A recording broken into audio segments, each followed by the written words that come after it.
Good evening, everyone. In the previous session of Global HRD, I was explaining about a case study, and that case study was the last topic of Unit 2.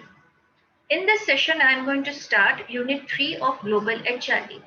And the first topic which I am going to explain is subsystems of HRD. But before starting with the first topic, let me just give you all a brief idea about the Unit 3 and the various topics that you all are going to study in Unit 3. Okay, so the first topic is HRD mechanism, which I have already explained in Unit 2. So that's why I'm not going to repeat this topic again.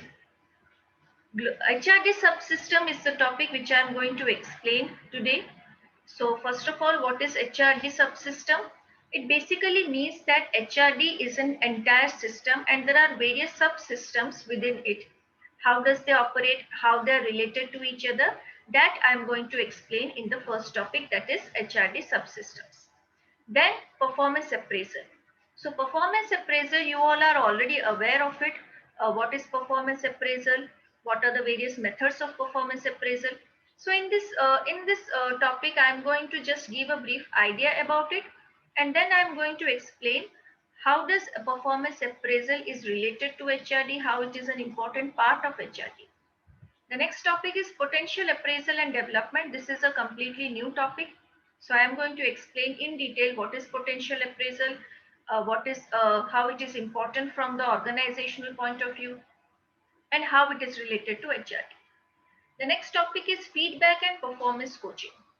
Feedback basically means that providing necessary information regarding the performance of the employees to the employees. The performance appraisal reports and each and every element which will help them to make their performance better and better.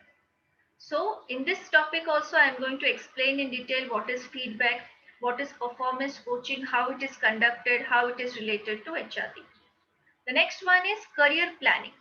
Career planning is one of the most essential element in HRD. How it is conducted, what are the various steps involved in this, that I am going to explain in this topic. Next one is training. You all are already aware of it. What are the methods? How does it operate?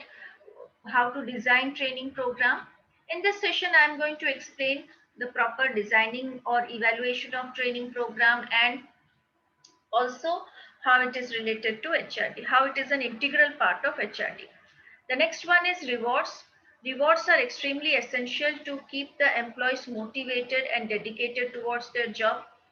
What are the various types of rewards? How does it contribute to HRD? These topics I am going to explain in rewards.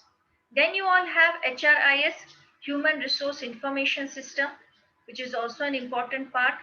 How it is maintained, how it is created, each and every element I am going to explain. And then you all have HRD policies.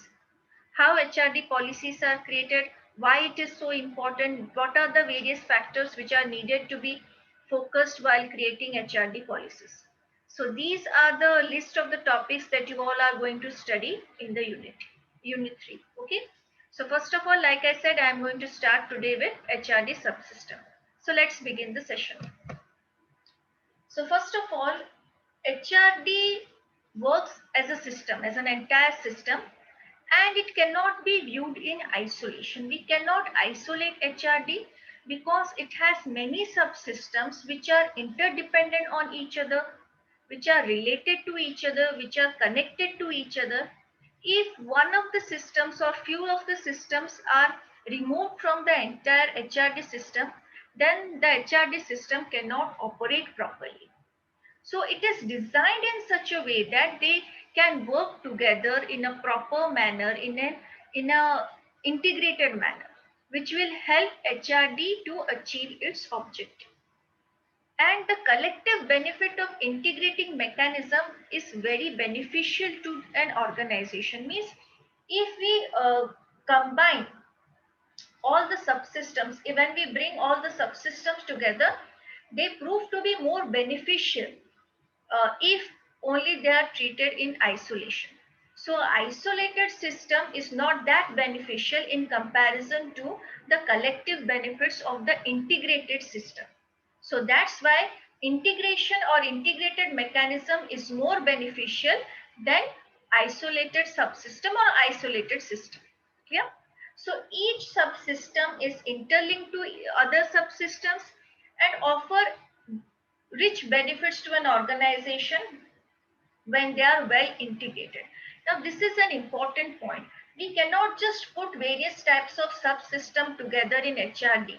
It has to be properly integrated, it has to be properly coordinated because they are interlinked and interdependent on each other. If they are not properly integrated, then definitely it is not going to provide any kind of benefit to the organization.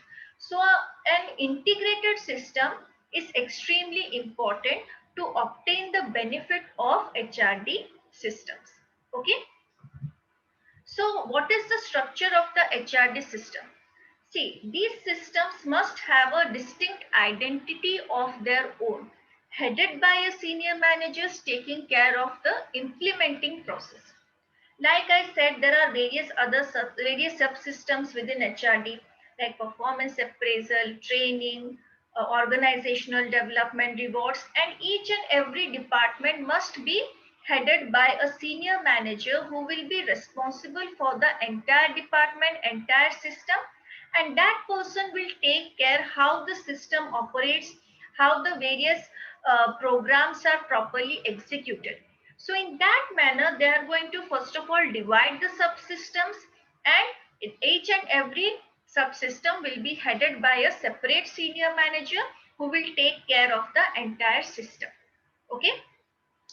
The HR department created for this purpose must have proper linkages with outside system as well as internal subsystems. So first of all, HRD itself is a combination of various subsystems.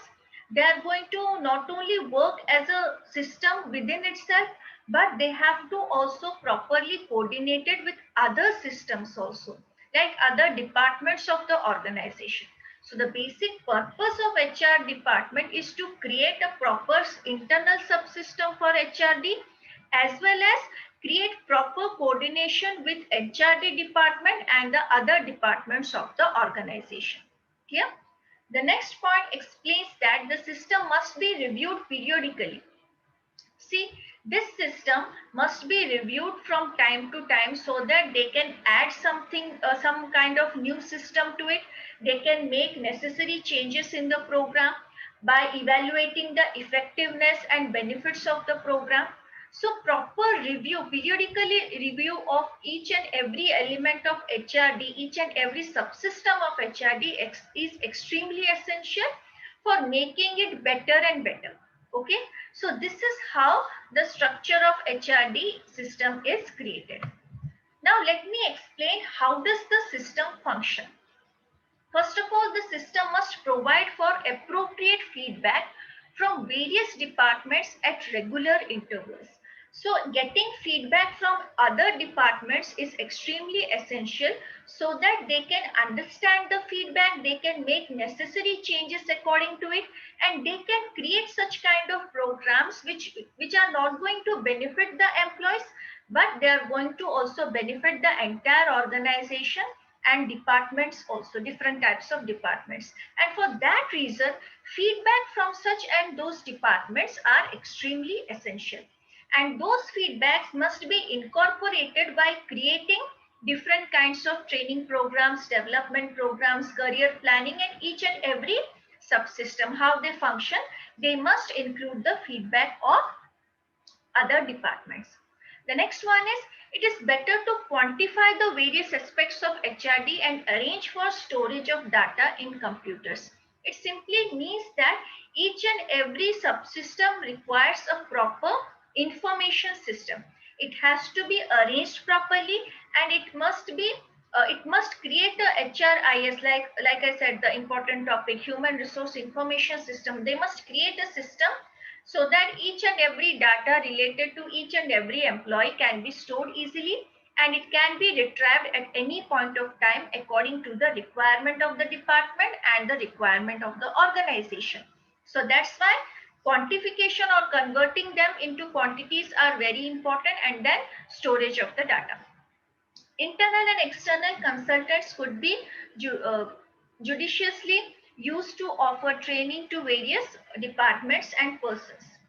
So internal and external consultants are very important, because internal consultants, they are aware about they have all kind of information about the organization. They know how what kind of working condition exists in the organization, what kind of employees we have, and what kind of programs are going to prove beneficial for the employees. And for that reason, internal experts or internal consultants are required. External consultants are also required because they can help the internal experts to set standards to enhance the quality of the HRD programs. They can give a different point of view to the internal experts, so that the training of various departments or persons can be done in a better way. Okay. The next one is, various aspects of HRD should be introduced in a gradual way after thorough review of organization size, needs, and level of sophistication. Means how complex the organization is. That needs to be studied first before implementing HRD. See, HRD may not be accepted suddenly, or they cannot implement each and every element of HRD at a time. It will lead to resistance. People will not accept any kind of change. If too many changes take place at one time, people will definitely resist. So that's why HRD must be incorporated in the organization in a gradual way, because it is not only going to affect the employees, but it is also going to affect the entire system of the organization also. So it has to be incorporated, it has to be introduced in a gradual manner by properly reviewing the size of the organization, each and every type of requirement and needs of the organization, the level of sophistication, the complexity level of the organization, and after proper review of all these elements only, HRD can be introduced. Clear? And the last one is, each stage should be planned carefully with subsequent phases built one over the other. So whenever we are creating a HRD subsystem, we cannot just put all the systems at once. It has to be done in a planned way. Which subsystem will come first? What are the various phases of the HRD department? To what extent one subsystem is dependent on other subsystem, how they are connected, how they are related, what kind of data and information they are supposed to share with each other. So these things must be properly and carefully analyzed, and then the system needs to be created, so that each and every subsystem will find a proper place for itself, and it can coordinate with other subsystems properly, so that the entire HRD department can prove to be beneficial for the entire organization. Okay, so this is how the HRD subsystem or how the HRD systems operate or function. Okay, now I'm going to explain the different subsystems of HRD. And the first one is performance appraisal. I think you all are already aware what is performance appraisal. First of all, they need to set a standard of performance. So that is the first step of performance appraisal, setting the standard of performance appraisal, and then recording the performance of each and every employee. That is the second step. Third step is comparison of the recorded performance of the employees, that is the actual performance, with the standard performance. Okay, so the first step is setting up the standards of the performance, then recording the actual performance of all the employees, then comparison of the standard performance with the actual performance, then finding out the deviations, means finding out the difference between the standard performance and the actual performance. If actual performance is better than the standard performance, that is a positive deviation, they need to find out what are the reasons because of which the actual performance is better than the standard.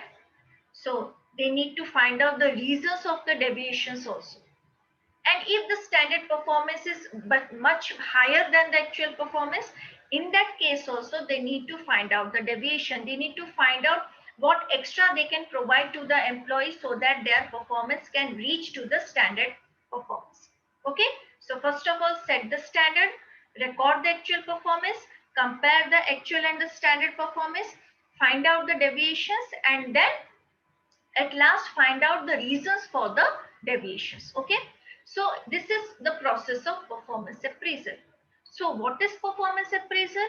Performance appraisal is a system which provides necessary information about each and every employee's performance, how well they have performed in their job, and there are various methods which are used in performance appraisal to find out the actual level of performance of the employees.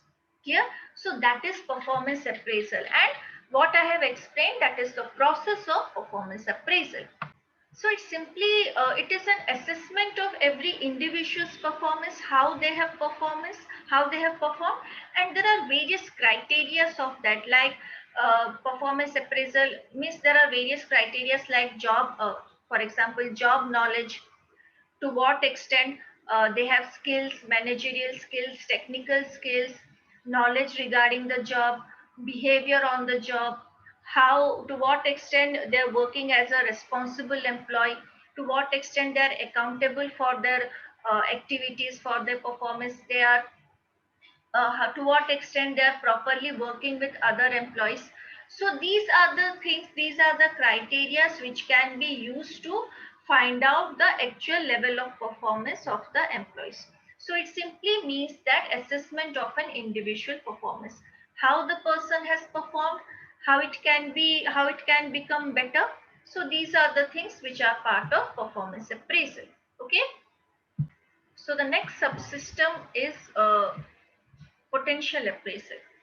So like I said, potential appraisal is very important for HRD because it focuses on finding out the potentials which can prove to be useful for the organization and which can help the individual to move ahead in their career. So in potential appraisal, these potentials are found out and the company tries to polish these potentials, enhance these potentials for for the purpose of making the candidates, making the employees suitable for higher level jobs which they are going to get in future. So many organizations analyze the, appraise the potential, like they understand the leadership qualities, leadership skills of an individual, to what extent a person has the capability of becoming a leader. So different aspects of a person, different aspects of an individual are understood properly and hidden potentials of the employees are found out and then they are appraised so that they can prove to be useful for the organization in future. The next one, and this potential appraisal, whatever data they obtain from potential appraisal, prove to be very much useful for creating career plans for the employees. Because these type of elements help the management to understand what kind of career would be suitable for the employees. What are the different types of jobs a person must have in order to achieve their target or achieve their personal goal. The next subsystem is career planning. Career planning. Now, this is based on each and every individual, also based on their aspirations and desires, what kind of job they want to do in their career. And organization also helps in career planning, in understanding what should be the career path for the employees, to what extent in the organization they have a proper career in the organization. So management is also involved in the career planning of the employees. And based on their career planning, the employees can decide whether they can become successful in the present organization, whether the organization is providing proper opportunities for growth and expansion of the, for growth of the employee. And if the company does not provide, they can go to such kind of organization which provide them proper opportunity to grow, to get more and more knowledge, to move ahead in their career. And from that point of view, career planning is extremely essential for each and every employee so that they can understand to what kind of jobs they are supposed to do in their career, what is the right direction of the career, what kind of path they are supposed to follow. Okay. The next point is training. As you all already know that training is provided for a particular kind of job, and whatever skills, knowledge, ability, capability, each and every element necessary for the employee in order to do for the job is provided in those training programs. So training is also an essential part of the subsystem because it helps an employee to understand helps the employee to understand the job properly, how it is done properly, what are the various techniques and methods used for doing a particular kind of job.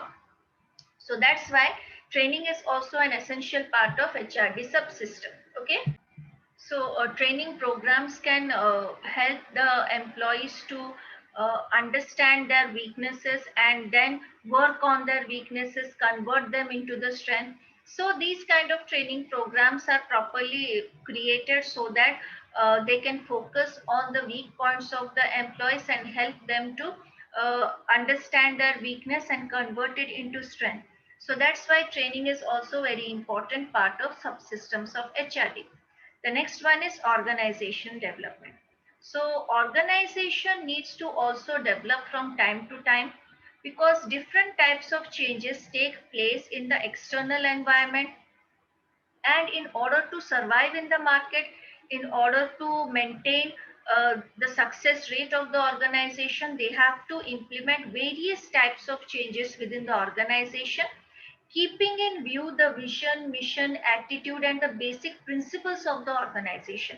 So they have to incorporate different kinds of changes, keeping in mind the basic values of the organization. And then they need to also combine their values and different kinds of changes in a proper way so that it won't be a negative point for the organization. So organizational development is also very important from the company's point of view as well as from the employee point of view. Because if an organization follows the extremely old technology, extremely we can say traditional methods and all that, it cannot provide proper opportunity for the employees to grow and develop. So from that point of view, organizational development is also important, and that's why it is an important part of subsystems or important part of HRD. The next one is rewards. So why rewards are necessary? Like I said, employees get salary, get paid for the job, but they need something extra so that they can be regularly motivated, they can be more and more dedicated towards the job. And absence of such rewards can lead to frustration, irritation, and that will be definitely reflected on the performance of the employees. So that's why rewards play a very important role in the growth of the employees, in the development of the employees. So you are working hard in the organization for some kind of benefit and some kind of reward. So that's why reward is something necessary for the employees, so that they can be more dedicated towards the job, they will be more loyal towards the organization, and these rewards can be in form of monetary as well as in non-monetary forms. So there are two types of reward: intrinsic and extrinsic reward. Intrinsic means when they get job satisfaction, job enrichment, these kind of things lead to intrinsic reward. And extrinsic reward simply means getting higher compensation, some kind of monetary benefit, and all those things. So reward is also two type of things. Okay. And the next subsystem is counseling. So counseling is very effective in order to reduce absenteeism, employee turnover, because many employees leave the organization because they have some kind of problem in the company. They are not satisfied with some of the elements of the company, whether it is related to working environment, whether they have conflict with some of the people which are not getting resolved. So these types of problems are needed to be solved properly, and proper counseling is necessary so that the employees can become strong enough to face any kind of situation. They can speak about their problems, they can understand their problems properly, they can also find different types of ways for solving such kind of problems, and for that purpose counseling is extremely necessary.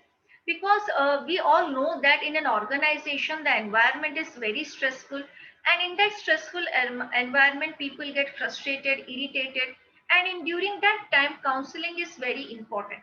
They can understand the situation properly, they can understand like handling situations in different way, and this will provide some kind of relaxation and relief to the employees, and this will also help in reducing absenteeism, employee turnover, people who are not focusing on the job, wasting a lot of time on the job, instead of doing work they are engaged in other activities. So these things will definitely reduce if proper counseling is provided to the employees. Okay, so these are the seven important subsystems of HRD. There are more subsystems, around 6 more subsystems, which I am going to explain in my next session. Okay, so that's it for today. In the next session, I am going to explain the remaining subsystems of HRD, and again I am going to also include a new topic which I am going to explain in the next session. Okay, so thank you for today. We will meet in the next session.